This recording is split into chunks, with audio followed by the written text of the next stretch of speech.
Karate. Karate began in the Ryukyu Kingdom, which is now held beneath Japan, with influences from Chinese Kung Fu. Although karate has numerous different styles, many share common striking techniques such as punching and kicking, as well as open hand techniques like knife hand strikes. The philosophy behind karate involves more than just physical training.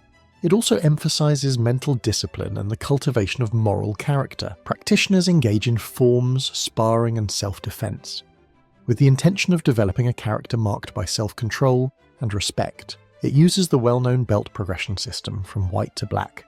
Taekwondo. Taekwondo is a Korean martial art famous for its high and rapid kicks. It aims to unite the body, mind, and life, whilst promoting peace in the process, similar to karate. Taekwondo is further renowned for its head-height kicks, jumping spinning kicks, and various kicking techniques, which are often featured during flashy fight scenes of Hollywood films. Despite primarily consisting of kicks, it became an Olympic sport in the early 2000s, highlighting its global popularity and the athleticism required to execute its dynamic techniques. Aikido. Developed in the early 20th century, the name Aikido translates to the way of harmony with the spirit. It focuses on using an opponent's momentum, movement, and their kinetic energy against them. Practitioners will typically redirect attacks rather than confronting them with head-on. Techniques used in Aikido include throws, pins, and joint locks. It is now practiced in about 140 countries. Aikido further separates itself from other martial arts as it allows the practitioner to wear baggy clothes to practice throws which require a grip on their target. Muay Thai. Similarly known as the art of 8 limbs, Muay Thai focuses on elbows, fists, knees, and shins for attacking. Originating in Thailand, Muay Thai holds deep historical and cultural significance. Muay Thai training involves intense physical conditioning, including bone smashing, mental discipline, and most importantly, respect for other fighters. Every fight concludes with the two opponents bowing and kneeling to each other, showing respect regardless of the winner. And it is a tradition for fighters to don bracelets on their arms, which is symbolic of its culture. Judo. Judo focuses on throws and groundwork, including pins, joint locks, and chokes. It was created by Jigoro Kano during 1882 in Japan, and emphasizes the principle of maximum efficiency and minimum effort. Judo incorporates elements of Brazilian Jiu Jitsu, so it is often considered its standing counterpart. However, it serves as both a competitive sport and a means of self-defense, teaching practitioners to use strength, leverage, and momentum to beat stronger opponents. Judo shares the same dress code as Aikido, baggier clothes for better grips. Jiu Jitsu. Jiu Jitsu specializes in unarmed close combat. Its name translates to yielding art, and was developed to combat the samurai of feudal Japan. The Imperial Army required a method of fighting against their heavily armoured adversaries that did not include weapons, or only short weapons. This was because they realised that striking an armoured opponent with a blade was quite ineffective, so a more effective way was to combat a samurai through grapples, joint locks, and throws, just like in Judo. Jiu-Jitsu's core philosophy was to manipulate the opponent's force against themselves, rather than confronting it with their own force. Jiu-Jitsu students are sometimes taught crippling or fatal moves such as break-falling skills or joint-locking throws to allow them to practice dangerous throws more safely in non-competitive settings. Judo does in fact come from Jiu-Jitsu. Brazilian Jiu-Jitsu. Brazilian Jiu-Jitsu specializes in ground combat and grappling, with a focus on getting a dominant position to force the opponent to submit via joint locks or chokeholds. Brazilian Jiu-Jitsu was first invented by a Brazilian family in 1925. The family was taught a hybrid of Kodokan Judo and Jiu-Jitsu by a traveling Japanese judoka, and so they developed their own self-defense system called Brazilian Jiu-Jitsu, which has continued to evolve through generations until the present. What makes this style unique is that it uses the opponent's own strength and weight against them, allowing smaller fighters to tackle bigger opponents, which is rare in martial arts. Krav Maga. Krav Maga is a self-defense system that was developed for the Israeli military, focusing on efficiency and instincts. Krav Maga was not a sport but was designed for real-world situations, and combines elements from boxing, wrestling, judo, karate, and aikido, and uses moves considered illegal such as biting and eye strikes. Practitioners will learn to defend against various attacks like grabs, strikes, and weapons, to ensure threats are neutralized quickly and efficiently. Because of the obvious dangers, there are no Krav Maga competitions, and as saying goes, a competition requires rules, and where there are rules, there is no Krav Maga. Training in Krav Maga focuses on awareness, aggression, and the preparedness for the uncertainties of war. Capoeira. Capoeira is an Afro-Brazilian martial art that combines dance, acrobatics, and music. Originating amongst African slaves in Brazil during the 16th century, it was disguised as a dance, so slave owners would not be able to identify it.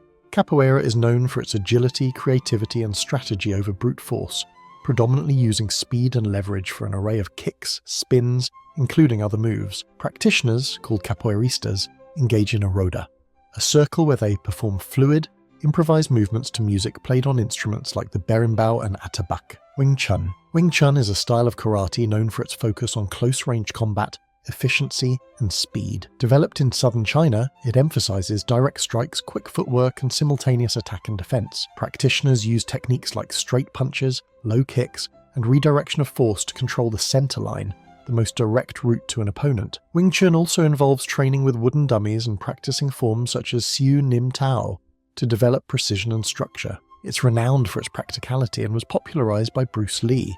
Kung Fu is a broad term for various Chinese martial arts that are known for their diverse techniques, philosophies, and training methods. Originating from thousands of years ago, this makes Kung Fu one of the oldest martial arts in history. Kung Fu is not only a martial practice, but also a practice of spiritual growth. Forms in Kung Fu include styles like Shaolin, which focuses on powerful strikes, whereas the soft and internal style Tai Chi focuses on fluidity, balance, and inner energy, which is known as Qi. It further includes dance-like movements and training with traditional weaponry, whilst fighters wear baggier clothes similar to Aikido.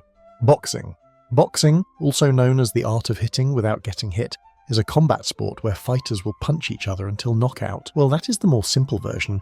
It goes deeper as it focuses on various jab and hook combinations, footwork, weaves, and dodges. Originating in ancient civilizations, early forms of the sport dating back to 3000 BC Mesopotamia, it has developed into the art we know today. Boxing training includes bag work, sparring, strength training, and cardio drills.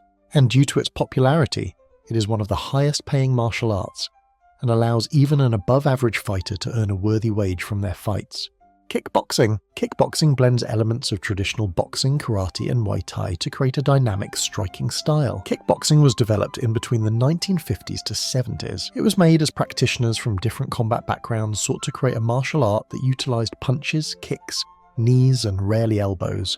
Sambo is a Soviet martial art that was developed in the early 20th century. It combines techniques from Judo, wrestling, and traditional Russian martial arts, with a focus on practical, efficient, and effective techniques to subdue opponents. There are two primary types of Sambo: Sport Sambo, which focuses on throws and grappling like in Jiu Jitsu, and Combat Sambo, which includes strikes, knees, groin shots, and is used by military and law enforcement similar to the utility of Krav Maga. Silat refers to a class of martial arts from Southeast Asia, particularly in Indonesia, Malaysia, and the Philippines. It incorporates a wide range of techniques, including animal-based attacks, throws, and weaponry, while simultaneously emphasizing fluid movements and agility, reflecting the rich cultural traditions of the region. Silat practitioners learn to blend offensive and defensive forms seamlessly, often in dance-like forms which disguise the combative aspect of their movement. Tai Chi, also known as Tai Chi Chuan, is a traditional Chinese art practiced for its numerous health benefits, like improved balance and strength. It uses slow breathing and fluid movements, often resembling a slow-motion dance. Originally, Tai Chi was created for fighting purposes and involved push hands and other combat applications, but it has become synonymous across the globe as a gentle yet effective way to maintain overall well-being. Savate, also known as French kickboxing, is a martial art that originated in France during the 19th century. Similar to Muay Thai, Savate combines elements of traditional boxing with sophisticated high-speed kicking techniques. The name Savate means old shoe in French, and reflects the sport's historical roots in street fighting where fighters often wore boots, and so when kicking, fighters must strike precisely with the shoe. Practitioners, called savateurs for men and savateuses for women, are trained to use both their hands and feet to deliver precise and deadly combos to their opponent. Over the years, Savate has evolved into a regulated sport with different levels of competition, including amateur and professional bouts. Thank you for watching today's lecture. If you would like to suggest more ideas for videos or discuss this one, comment down below and I will get back to you.